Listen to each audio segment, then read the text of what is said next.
Welcome to the Girl Talk Oracle podcast, where we get into all things self-love, healing, leveling up, and becoming the best version of yourself. I'm your host, Kiera, helping you gain insight and clarity on life's challenges and opportunities. In these conversations, we'll get into the highs, the lows, and everything in between. Let's go ahead and get right into it.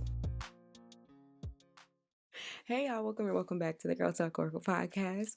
I'm your host, Kiera. In today's conversation, we're going to be talking about things that I wish I knew in my early 20s. I just turned 29 2 days ago, and I thought that I should share some advice that I would want to give to my younger self or any younger viewers that are watching this video.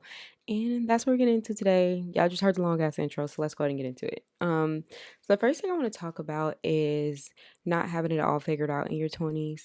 That was something that I thought I had all figured out, but the older I get, I realize, girl, you didn't know shit about nothing. And yeah, I feel like when I was like fresh in my early 20s, I kind of felt like because I was out doing everything on my own, I had my own apartment.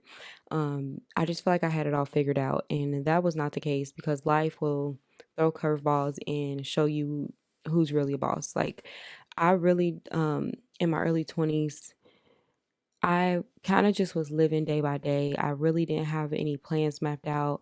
It wasn't until I had my daughter where I actually started to like lock in on my goals. Although I always wanted to like be something and be great, I didn't know exactly where I wanted to go, or where I wanted to end up. After high school, I did go to college. I was in for nursing, but it didn't work out for me. And a little bit after that, I got my first apartment, and life just went from life to there after that. It just was life. And like I said, it wasn't until after I had my daughter where I realized, okay, Kiera, you have to start getting serious. Like there's a little person in this world depending on you. And that's when I started like prioritizing my goals. I would say you don't have to have it all figured out, but at least have some little hint of an idea of what you want to do with your life and where do you see yourself in the next 5 years, because you'll be 21 day, 25 the next, and then 30 the next. Like it goes that fast. Like it doesn't seem like it in the moment, but it goes by really, really fast. Like I'm literally knocking on 30's door and it's stressing me out. It's stressing me out. It's not actually stressing me out. I honestly don't care about getting like old. I don't care about hitting 30. Like I don't. Honestly, I'm ready to say goodbye to my 20s because 20s kicked my ass. Like the 20s kicked my ass, especially the last 4 years. After I hit 25, the 20s kicked my ass. So I'm like officially done and I'm just over it. So like I would say just making sure you don't feel like you got to have it figured out because nothing is figured out, but just have some idea of what you want to do or where you see yourself in the next like 5 years. And if you can't do five, do two, do something. Like don't just live day by day working a 9 to 5. Nothing's wrong with 9 to 5. I'm not saying that, but don't live day by day, especially if you see yourself being better, doing better, living better. You have to set those plans in motion or at least have some type of idea of vision for yourself so that you don't get off track, because you will get off track because life happens, things happen. And yeah, you just want to make sure you stay on track to the goals that you see for yourself and where you want to end up, because you can literally end up somewhere you don't want to be if you just let life run its course and just drag you by the fucking ankles. Okay, so just make sure you are, doing what you're supposed to do when it comes to mapping your plan out when you're 20. Don't let your 20s just sweep you up into partying and doing all that stuff. This shit's fun, but I'm going to tell you this, and I want you to hear me when I say it. The same people that you are kicking it with and partying with in your 20s is going to be the same people that is kicking it and partying in their 30s. You're not going to miss anything. So if you don't party in your early 20s, those same people will still be in a club at 30. I'm just being real. Like the same people that you feel like you're missing out on in your early 20s, you're not.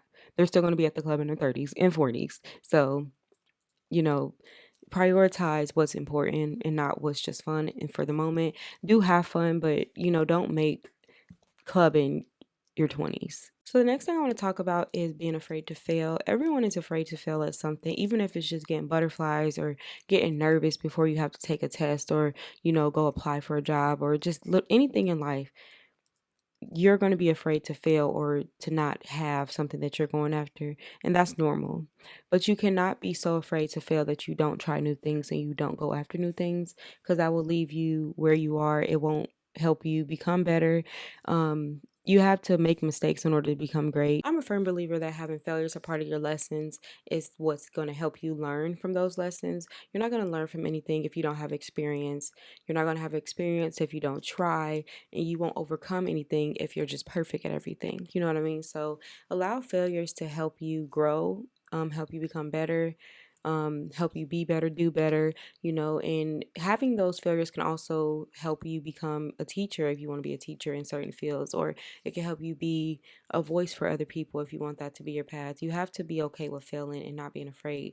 When failure do knock on your door, welcome it. Honestly, it's not as easy as I'm trying to make it seem, but you can still just, embrace it, learn from it, and use it to help push you and motivate you instead of using it to keep you in fear. So, the next thing I want to talk about is surrounding yourself with the correct people, the right people, the people that are vibing at the same vibe as you, if you know what I mean.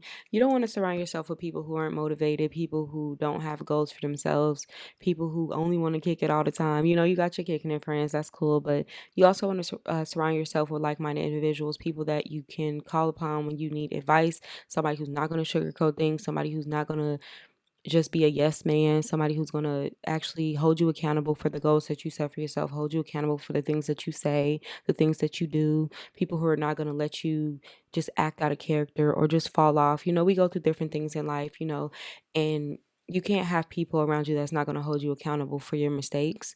Like I said, you're going to make mistakes in your early 20s. You don't want to be around a yes man, somebody who's going to validate every little thing that you do and give excuses on why that you were correct and right for doing what you did. No, you need people around you who's going to hold you accountable, people that you can trust. Honestly, I think trust is the biggest thing in your early 20s. Stop hanging with just the niggas that you can't trust. Honestly, just stop, because just don't do it. Just don't do it. Like, surrounding yourself with people who you can trust is the most important, because the people that you can trust the most will be the people that you can have around for a lifetime. The people that you find talking behind your back, gossiping about you, anything of the sort, you don't want those people in your corner. Anybody that feels comfortable enough to sit around while somebody else is talking about you is not somebody you want in your corner. Anybody who, if anybody who is coming up to you saying that so and so said this about you, that's not your friend, because why were they comfortable enough to come to you and talk shit about me? The people that you surround yourself with is literally a reflection of yourself. And I know they say, the birds of a feather flock together. Some people don't agree with that. And I'm not necessarily saying that you are exactly like the people that you hang with, but you are hanging with the people that you hang with because y'all are vibing at the same vibe, if that makes sense. Like, y'all are on the same wavelength. Like, you're not kicking with people who don't have anything in alignment with you. You're hanging out with people because y'all are on the same wavelength in some area of your life, in some form, in some shape, in some way. Y'all are on the same wavelength. And that's why they say the top 5 people that make up your surrounding is like the image of you. And I'm not saying that you are the 5 people that you hang around, but count on your hand the 5 people that you hang around the most. And those are the people that makes up the version of you that you are in that moment. The next thing I want to talk about is prioritizing your boundaries and the boundaries that you have in place so that people don't walk all over you. Because trust and believe me, when you are young, people think that you're naive. You're not naive. And please don't become victim of being young and dumb, okay? Whether that's coming from a platonic relationship or a romantic one, or just in general, family, friends, whatever the case. Set boundaries with people, and when people cross those boundaries, remove them from your life. I think in my early 20s, I didn't set proper boundaries with people, and yeah, not I low key got taken advantage of a lot. Um, and not in a bad, like, I'm not saying like, oh, like, but like, I think I didn't set boundaries with certain friendships. And I feel like people was coming around me because they needed something from me, but when I needed them, just in moments, just needing people there, they weren't there. I'm always the go-to friend when it comes to like, oh, you know how to do makeup, do my makeup. That's the worst example, but I'm gonna give it anyway. But for example, um, I'm the makeup friend. Like, everybody always want their makeup done, and I set a boundary with myself. Like, a couple years ago, like, I'm not the makeup friend. Like, you only invite me when you want your makeup done. No, I'm not coming. You only invite me because you felt like I can help do this. No, I'm not coming. Like, set boundaries with people because I feel like in my early 20s, people did cross my boundaries a lot with me saying no. I've talked about this multiple times on the channel about me being a people pleaser, and that is a habit that I had to get out of. I feel like I became a people pleaser because I do enjoy helping people, and I feel like people do take advantage of it, but I became a people pleaser simply off the strength of me trying to make everybody happy. I didn't want people being mad at me or frustrated with me. And that is something that I had to work on with myself because it was nobody's fault that I let them take advantage of me, like in certain situations, like, or just me being there all the time without saying no, even when I didn't want to do something.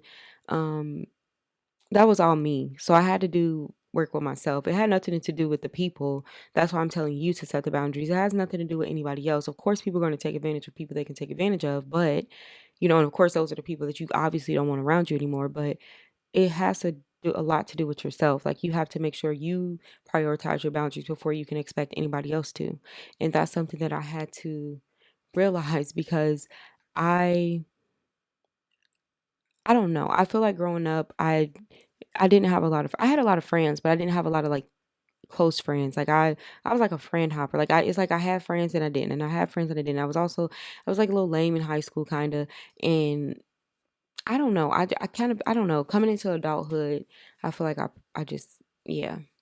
I didn't set those proper boundaries. And that is something that I would give as advice for anybody that's younger than me.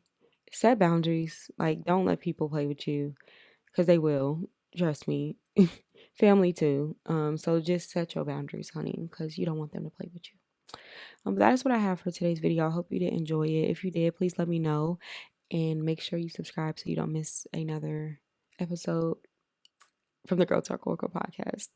I don't know what's going on with me. I'm about to get off here.